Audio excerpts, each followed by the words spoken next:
வணக்கம். நான் பார்த்தேன் சமைத்தேன் அன்னபூர்ணி. இன்னைக்கு ஈவினிங் என்னுடைய பையன் சொன்னான், "நம்ம வெளியில் போய் சாப்பிடலாமா? நீ வா" அப்படின்னு சொல்லி. எங்கள் வீட்டில் மற்றவ யாருக்குமே வர முடியல. ஏன்னா இவர் இன்னைக்கு விரதம் இருந்தார். குழந்தைகளுக்கு பரீட்சைங்கிறதுனால அவளுடைய ஹெல்த்தை கன்சிடர் பண்ணிவிட்டு வெளி சாப்பாடு வேண்டாம் அப்படின்னு சொல்லி என்னோட மாட்டுப்பன்னு சொன்னேன். அதனால ஆனால் நீங்களும் அம்மா நீங்களும் அவரும் போயிட்டு வாங்க, ஏன்னா உங்கள் 2 பேருக்கும் டைமே கிடைக்க மாட்டேங்கிறதுன்னு சரின்னு சொல்லி நாங்கள் வெளியில் சாப்பிட போயிருந்தோம். அவன் has taken me to a beautiful place. Price also I won't say very cheap, but it is very nominal for the taste that they have given. Very nice. இது மசால் தோசை இதுதான் நான் வாங்கினேன்.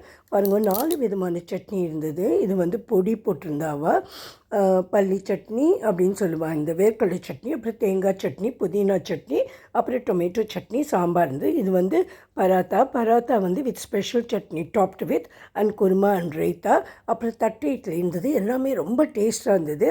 இதுக்கெல்லாம் க்ரௌன் வச்ச மாதிரி இருந்தது அவளோட அந்த ஃபில்டர் காஃபி தான். ரொம்ப ரொம்ப டேஸ்ட்டாக இருந்தது காஃபி.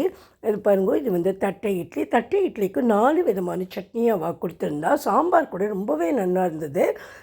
ரொம்ப என்ஜாய் பண்ணினோம். அவ்வளோ டேஸ்டியாக இருந்தது. பாருங்க, பார்த்தா எனக்கே ஆசையாக இருந்தது இந்த மாதிரி டபரா டம்ளர் வாங்கணும்னு சொல்லிட்டு. Hope you all will enjoy. அதனால நான் போட்டிருக்கேன். பிடிச்சிருந்தா சப்ஸ்கிரைப் பண்ணுங்கள். எங்கள் ஊருக்கு வந்தேன்னா கண்டிப்பாக நான் உங்களை இங்கே அழைச்சின்னு போகிறேன். தேங்க்யூ.